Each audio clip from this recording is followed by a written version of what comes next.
प्यारे बच्चों, हिंदी की क्लास में आपका स्वागत है। आज हम लोग शांत रस पढ़ेंगे। बच्चों, पहले परिभाषा पढ़ लेते हैं। शांत रस का स्थायी भाव निर्वेद है। संसार की असारता और सांसारिक वस्तुओं की नश्वरता का अनुभव होने से हृदय में जो वैराग्य का भाव उत्पन्न होता है वही निर्वेद है। यही निर्वेद नामक स्थायी भाव जब विभाव, अनुभाव और संचारी भावों से पुष्ट होता है तब शांत रस की उत्पत्ति होती है। हर रस का एक शांत स्थायी भाव होता है, तो शांत रस का स्थायी भाव है निर्वेद।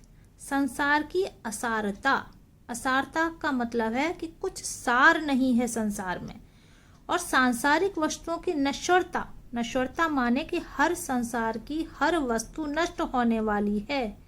जब इसका अनुभव, इसका ज्ञान व्यक्ति को हो जाता है तो हृदय में एक विरक्ति आ जाती है, संसार के प्रति वैराग्य उत्पन्न हो जाता है। इसी को निर्वेद कहते हैं। और यही स्थायी भाव जब विभाव, अनुभाव और संचारी भावों से पुष्ट होता है तब शांत रस की उत्पत्ति होती है। अब उदाहरण देखिए। मन पछताए अवसर बीते, दुर्लभ देह पाई हरिपद भजु करम वचन और हीते। ये तुलसीदास जी का पद है। वो कह रहे हैं कि अवसर बीतने पर मन पछताएगा। अवसर कौन सा है? मनुष्य के जन्म का अवसर। तो दुर्लभ देह पाई है मनुष्य की, इसलिए कर्म, वचन और हृदय, मतलब मन, वचन और कर्म से प्रभु का स्मरण करो। इस उदाहरण में कवि को संसार की नश्वरता का ज्ञान हो गया है, इसलिए वो संसार को छोड़ना चाहता है और ईश्वर में मन लगाना चाहता है। इसलिए यहाँ पर शांत रस है। पेपर में परिभाषा और उदाहरण पूछा जाता है।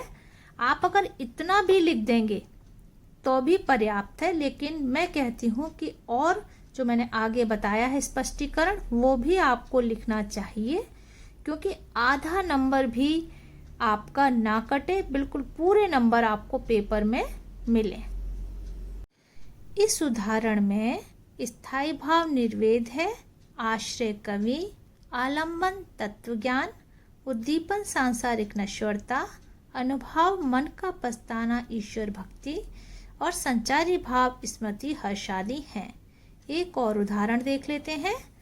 ये कबीरदास जी का दोहा है।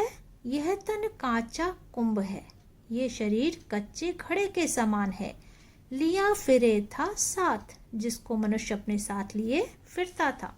ढबका लागा फूट गया, कछु न आया हाथ। और एक धक्का लगते ही जैसे कच्चा घड़ा फूट जाता है, ऐसे ही ये शरीर नष्ट हो जाता है, कुछ भी मनुष्य के हाथ में नहीं आता।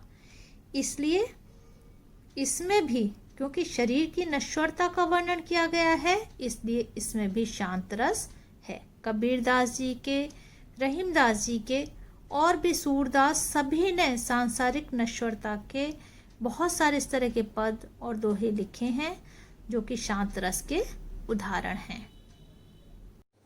आशा है बच्चों आप लोगों को बहुत अच्छी तरह से समझ में आ गया होगा। यदि कुछ समझ में ना आया हो तो आप मुझे कमेंट कर सकते हैं। और हाँ, आप इस चैनल को सब्सक्राइब कर लीजिए, जिससे आगे आने वाले वीडियो भी आप देख सकें। धन्यवाद।